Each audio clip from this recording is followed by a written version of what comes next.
नमस्ते एवरीवन, मेरा नाम अनुजा है और इस वीडियो में मैं इंग्लिश वाले सेक्शन से रिलेटेड आपसे अपनी स्ट्रैटेजी शेयर करूंगी। एसएससी सीजीएल 2025 में मेरे 131 आउट ऑफ 135 मार्क्स आए हैं और इसमें मैं आपको अपनी एग्जैक्ट स्ट्रैटेजी शेयर करूंगी कि मैंने क्या और कैसे फॉलो करा।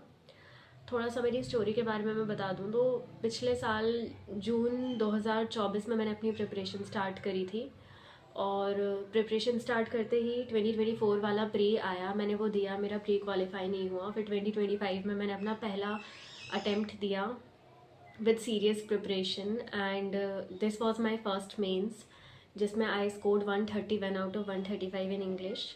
सो यहाँ पर मैं प्रैक्टिकल बातें करने वाली हूँ। यहाँ पर मैं कोई शॉर्टकट या टिप्स नहीं बताऊँगी कि कैसे आपका स्कोर एकदम 100 से 120 130 तक पहुँच सकता है। इसमें मैं वही शेयर करूँगी कि मैंने क्या फॉलो करा। So let's get started. So English section as you all know हम 3 पार्ट्स में डिवाइड करते हैं, ग्रामर, वोकैबलरी एंड कॉम्प्रिहेंशन। तो तीनों के हिसाब से मेरी क्या स्ट्रैटेजी रही है, इसमें मैं ये नहीं बोल रही हूँ कि आपको एग्जैक्ट डिटो यही फॉलो करना है।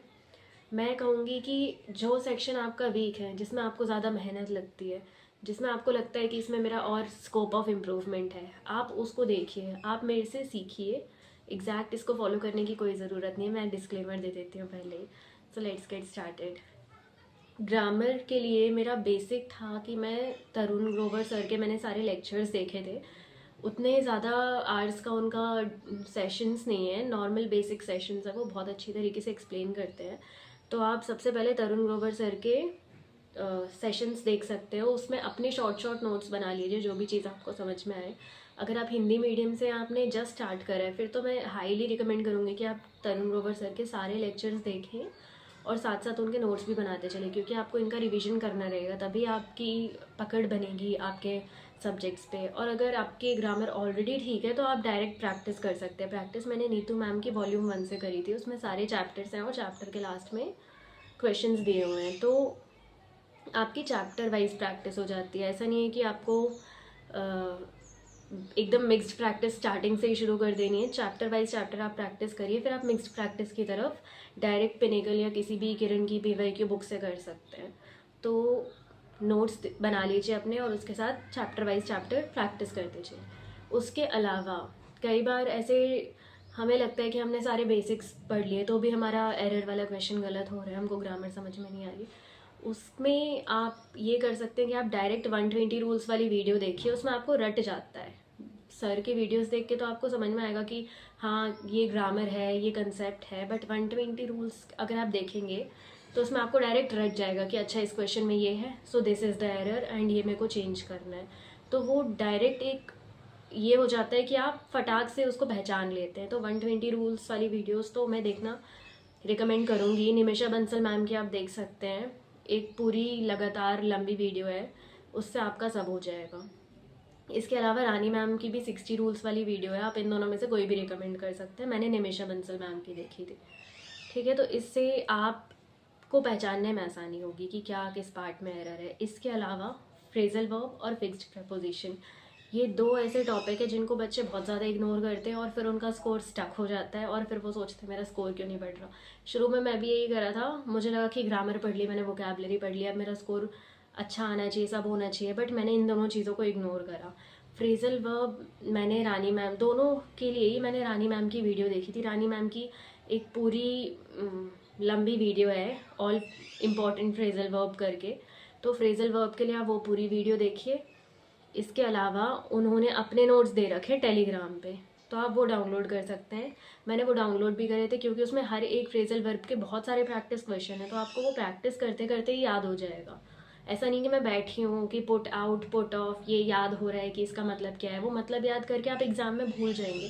पर अगर आपने उसके 10 क्वेश्चन प्रैक्टिस कर लिए तो आपको वो पूरा याद रहेगा। तो रानी मैम के नोट्स इज़ संजीवनी बूटी टाइप्स हैं कि उसमें बहुत सारे क्वेश्चन है हर फ्रेजल वर्ब के लिए जो आपको कहीं नहीं मिलेंगे, तो आप वो कर सकते हैं। मैंने खुद के डायरेक्ट नोट्स भी बनाए थे कि एग्जाम के पहले डायरेक्ट देख लो, पुट ऑफ, कट ऑफ, ये सारे मतलब, बट प्रैक्टिस करेंगे आप तो आपको वो हमेशा याद रहेगा। तो इस तरह आप डाउनलोड कर सकते हैं टेलीग्राम चैनल से रानी मैम के फ्रेजल वर्ब के सारे नोट्स, और उनकी वीडियो भी देख लीजिए। उन्होंने बहुत अच्छे से, मतलब एक ही वीडियो में उन्होंने इतनी बार रिवाइज करा है ना कि आपको वो वीडियो देख के ही याद हो जाएगा। सिमिलरली फिक्स्ड प्रपोजिशन का मैम ने पढ़ाया है, अच्छी खासी प्रैक्टिस कराई है कि आप उसमें अटक नहीं सकते। तो आपको मैं हाईली रिकमेंड करूँगी कि आपका स्कोर स्टक हो गया तो आप ज़रूर देखिए ये दोनों वीडियोस, फ्रेजल वर्ब और फिक्स्ड प्रपोजिशन की। इसके अलावा आते हैं वोकैबलरी सेक्शन में। वोकैबलरी ब्लैक बुक मेरे से कभी नहीं हुई, मतलब सारे टॉपर्स कहते हैं कि आप ब्लैक बुक पढ़ लीजिए, ब्लैक बुक पढ़ लीजिए। मेरे से कभी ऐसा हुआ नहीं कि मैं ब्लैक बुक पढ़ लूँ, क्योंकि वो इतनी मोटी बुक देख के ही मुझे ऐसा लगता है कि मुझे तो ये याद ही नहीं हो सकता। तो इसके लिए भी Rani ma'am came to the rescue. Rani ma'am का मैंने A to Z वाला सारा साइनो एंटो देखा।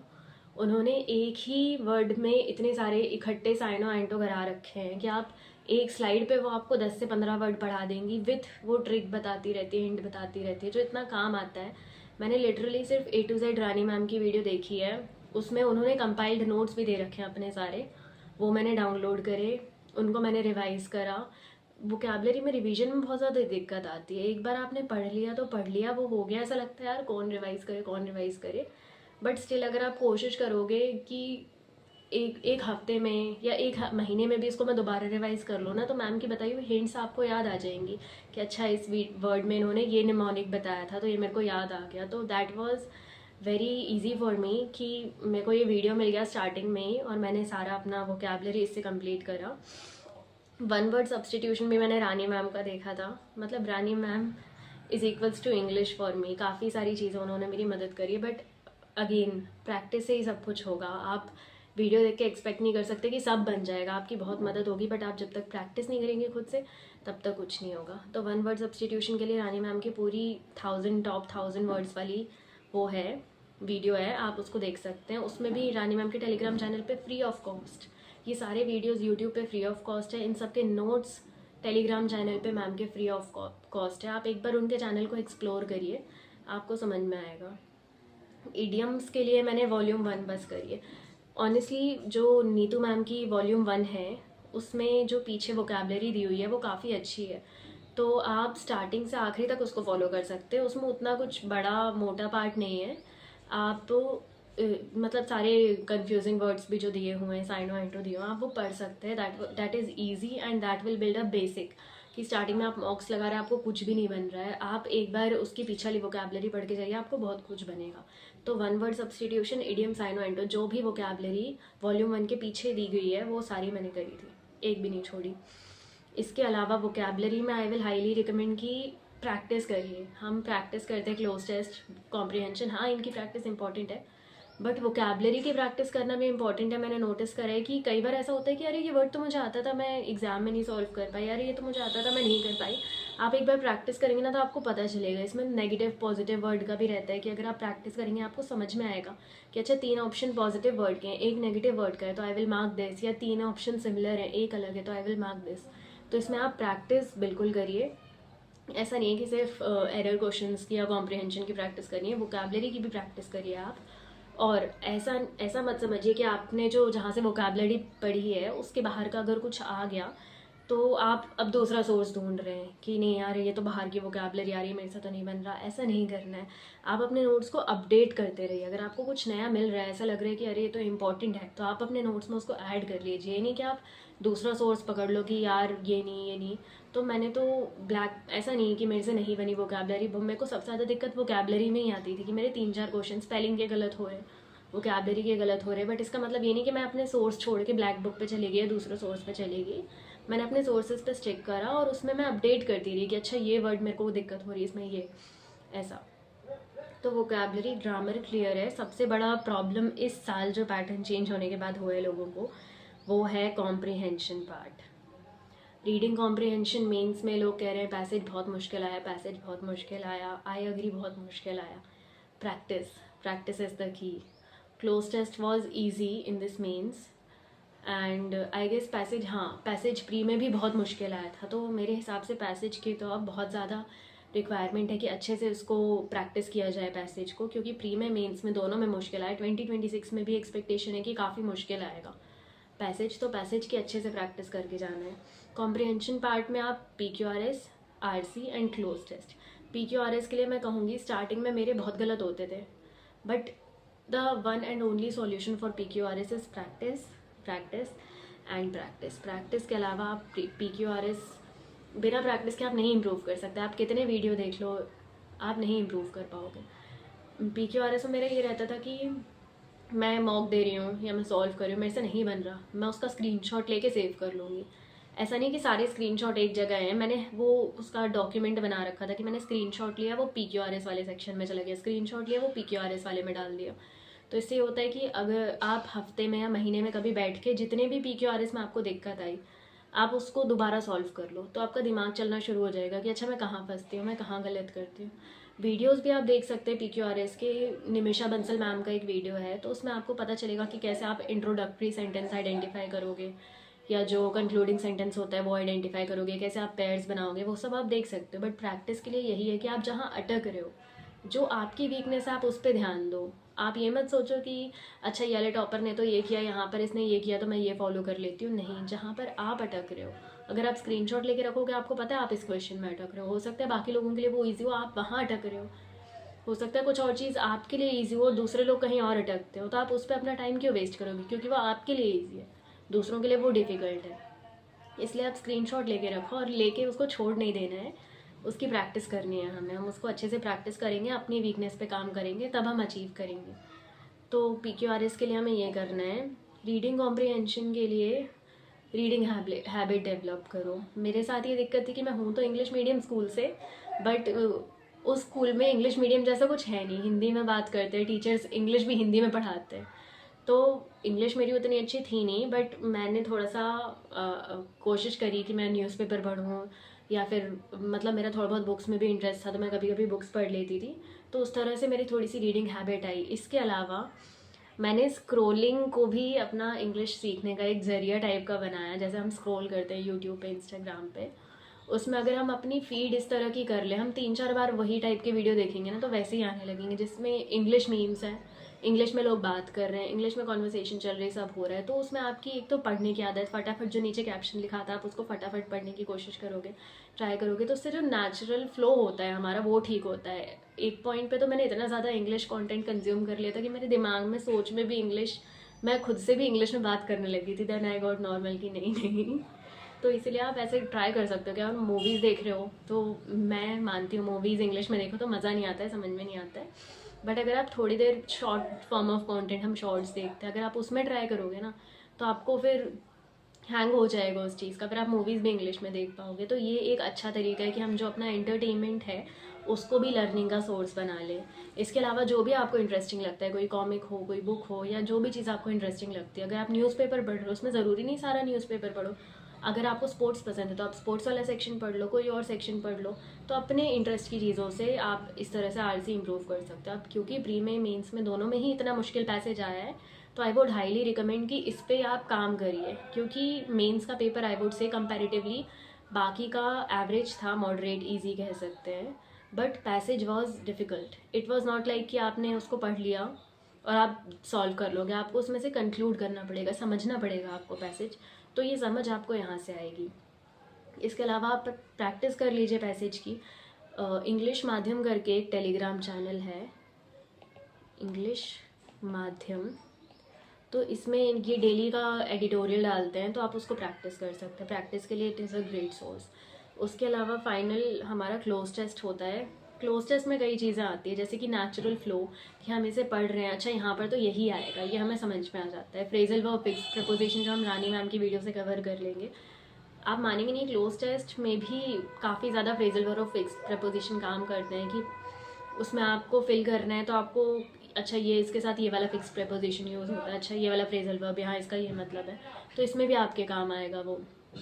इसके अलावा वोकैब और ग्रामर तो है ही, वोकैब और ग्रामर से भी काफ़ी क्लोज टेस्ट के क्वेश्चंस बन जाते हैं। The important part here is collocation, हम इसको इग्नोर करते हैं। कोलोकेशन इज़ समथिंग कि हम उसको आइडेंटिफाई नहीं कर पाते, कि जैसे कि काफ़ी सारी चीज़ें, क्विक शावर करके क्वेश्चन आता है। इसके अलावा मतलब I am not able to recollect it, but काफ़ी सारे क्वेश्चन ऐसे होते हैं जो डायरेक्टली इससे आते हैं, कोलोकेशन से। तो नीतू मैम की एक PDF है, या फिर जहाँ पर भी आप, जैसे कि आप कोई पैसेज पढ़ रहे हो, आप कोई एडिटोरियल पढ़ रहे हो, आपको ऐसा लग रहा है अरे वाह ये तो मुझे पता ही नहीं था कि एनेस्थीशिया के साथ एडमिनिस्टर वर्ड लगता है, या फिर injection nurse is administering the anaesthesia, तो आपको नहीं पता था कि यहाँ पर एडमिनिस्टर वर्ड यूज़ होता है या क्या वर्ड यूज़ होता है, तो आपने कुछ नया पढ़ा तो आप उसको अपने कोलोकेशन वाली लिस्ट में ऐड कर लो, या कुछ भी चीज़ आप जो नहीं पढ़ते आप उसको उसके साथ, टेकिंग अ बात होता है या हैविंग अ बात होता है, हमें कन्फ्यूजन रहता है तो आप उसको अपनी नोट्स में डाल लो। इस तरह से हम ऐसे हिंदी में बोलते हैं कि मैं एग्ज़ाम देने जा रहा हूँ, I am giving the exam, but actual में वो होता है I am taking the exam. तो इस तरह से आप इसको कर सकते हैं कि जो आपको कुछ नया सीखने को मिल रहा है आप उसको अपने नोट्स में ऐड कर लीजिए। कोलोकेशन इज़ बेसिकली दैट कि किस वर्ड के साथ क्या यूज़ हो रहा है क्या नहीं यूज़ हो रहा है। आप किसी भी टीचर की PDF सर्च कर सकते हैं, सिंपली क्रैक्स विथ आलोक करके टेलीग्राम यूट्यूब चैनल है, उसमें भी उन्होंने डाल रखी है PDF इसकी कोलोकेशन की, तो आप इसको भी पढ़ सकते हैं। इससे भी आपके क्लोज टेस्ट में बहुत इंप्रूवमेंट मिलेगा। ये सारी चीज़ें मैंने इसके लिए करी थी। इसके अलावा एक बार मॉक के बारे में और बात कर लेते हैं क्योंकि that is also important. Mock attempt करने की स्ट्रैटेजी क्या होती है? Pre and mains are very different. In English की बात करें तो हमें इंग्लिश में प्री में इकट्ठा टाइम मिलता है, तो हमें टाइम बचाना होता है, इन द सेंस हम टाइम अगर बचा लेंगे इंग्लिश में तो we will get more time in reasoning and math section, तो इसमें हमें फटाफट करने की प्रैक्टिस करनी होती है। On the other hand mains में हमारे पास इनफ टाइम रहता है तो हम आराम आराम से कर सकते हैं, सोच समझ के कर सकते हैं, तो दोनों के लिए अटेम्प्टिंग स्ट्रैटेजी अलग होती है। तो इसके लिए मैं एक अलग से वीडियो बना दूंगी सेपरेट मेंस के लिए। प्री के लिए आप यही कर सकते हैं कि आप सेक्शनल मॉक जब देते हैं तो आप थोड़ा अपनी स्पीड को मेंटेन करके चले फटाफट। इसके अलावा ये है कि जो कॉम्प्रिहेंशन वाले क्वेश्चंस होते हैं जिसमें ज़्यादा टाइम लगना है उसको आप लास्ट में अटेम्प्ट करिए। आप स्टार्ट कर रहे हो उसको, आप वन लाइनर कर लीजिए, वोकैबुलरी एरर वाले क्वेश्चन कर लीजिए, आप एक्टिव पैसिव डायरेक्ट इनडायरेक्ट पहले बना लीजिए, एंड में जो आपके PQRS और क्लोज टेस्ट और पैसिव वाले क्वेश्चन होते हैं आप उनको एंड में बनाइए। इससे आपका काफ़ी टाइम सेव होगा। पहले मैं भी कि यार बन जाएगा शुरू से आखिरी तक एक गो में कर रहे हैं, तो इसीलिए आप उसको एक एक करके बना लीजिए। ज़रूरी नहीं है कि आप उसको इकट्ठा शुरू से आखिरी तक सॉल्व करें, आप उसको रख दीजिए, आपका बहुत टाइम बचेगा। आप एक बार ट्रस्ट करके मेरे को ही ट्राई करें। And last, how to analyse mock. English का मैं बताती हूँ एनालिसिस के लिए। दैट वाज, अगर कुछ नया वोकैबुलरी मिल रहा है मुझे तो I will update in my notes, तो मैं उसको लिखूँगी। देन रिवीजन तो मेरा थोड़ा सा वोकैबुलरी का ऐसे ही रहता था। एंड में मैंने पूरा मेंस के पहले पूरा एक दिन मैंने वोकैबुलरी को ही दे दिया था कि आज तो मैं रिवाइज करके ही जाऊँगी, वरना मैंने इतना पढ़ा उसका क्या फ़ायदा। तो उसको आप नोट्स में अपडेट करते रहिए और रिवाइज भी करते रहिए, ऐसे मेरी तरह नहीं। इसके अलावा जो एरर वाले क्वेश्चन होते हैं उसके लिए आप एक इम्प्रूवमेंट कॉपी बनाइए, मॉक इम्प्रूवमेंट कॉपी। कुछ एरर वाले क्वेश्चन हैं जो आपको नहीं समझ में आ रहा है कि ये क्या है ये नहीं है, आप उसको लिखिए वहाँ पर। उसके साथ जो जिस ऑप्शन में आपको डाउट हुआ आपको वो ऑप्शन भी लिखना है, एक करेक्ट ऑप्शन और एक जिस ऑप्शन में आपको डाउट हुआ, ये 2 ऑप्शन आप लिखेंगे उसमें। और उसमें लिखेंगे कि जो गलत ऑप्शन मैंने सिलेक्ट करा वो क्यों गलत है और जो सही है वो क्यों सही है। और ये आपको कौन बताएगा? ChatGPT बताएगा। यहाँ पर ChatGPT बहुत काम आता है, तो आप ChatGPT पे लिखिए कि मैंने दिस इज़ द क्वेश्चन, मैंने ये सिलेक्ट करा और मेरा ये ऑप्शन सेलेक्ट करने का लॉजिक ये था कि ये इसीलिए गलत है कि इसकी जगह ये होना चाहिए, तो why is this correct and why am I incorrect. ये आप सर्च करिए, ChatGPT आपको बताएगा और आप वहाँ वो लिखिए, तो नेक्स्ट टाइम से आप कभी उसको रिपीट नहीं करेंगे। अगर आप उसको ऐसे छोड़ देंगे कि हाँ अच्छा ये ऐसा था ये गलत था ठीक है, तो हो सकता है कि आप दोबारा उसको रिपीट करें। बट अगर आप एक बार में उसको लिख लेंगे ना कि समझ के अच्छा मैं यहाँ गलत था, और आप उसको एक बार भी रिविजिट कर लेंगे तो आप दोबारा उस सेक्शन में कभी गलती नहीं करेंगे। तो एरर्स के लिए वोकैबुलरी के लिए हो गया, उसका मैंने आपको बता दिया कि कॉम्प्रिहेंशन के लिए आप स्क्रीनशॉट लेके रख लीजिए और अलग अलग फोल्डर बना के रखिए कि PQRS का ये फोल्डर है, क्लोज टेस्ट का ये फोल्डर, ताकि आप दोबारा जब प्रैक्टिस करने आए तो आपको एक साथ सारे क्वेश्चंस मिल जाएं। नहीं तो हम स्क्रीनशॉट ले लेते हैं मॉक के, कभी मैथ्स का क्वेश्चन आ रहा है, कभी रीजनिंग का आ रहा है, इसमें भी कभी एरर का क्वेश्चन आ रहा है, कभी कुछ आ रहा है। एरर के लिए आपको स्क्रीनशॉट नहीं लेना है, PQRS, RC और क्लोज टेस्ट के लिए आपको लेना है स्क्रीनशॉट और उसको प्रैक्टिस भी करना है। Okay, so that was it for the video. I hope मैं अच्छे से एक्सप्लेन कर पाई हूँ कि मेरी क्या स्ट्रैटेजी थी। आप एक बार जिस जिस सेक्शन में आपको लगता है कि प्रॉब्लम है तो आप मेरी स्ट्रैटेजी एक बार अपने हिसाब से उसको मैनेज करके ट्राई करके देख सकते हैं। So thank you.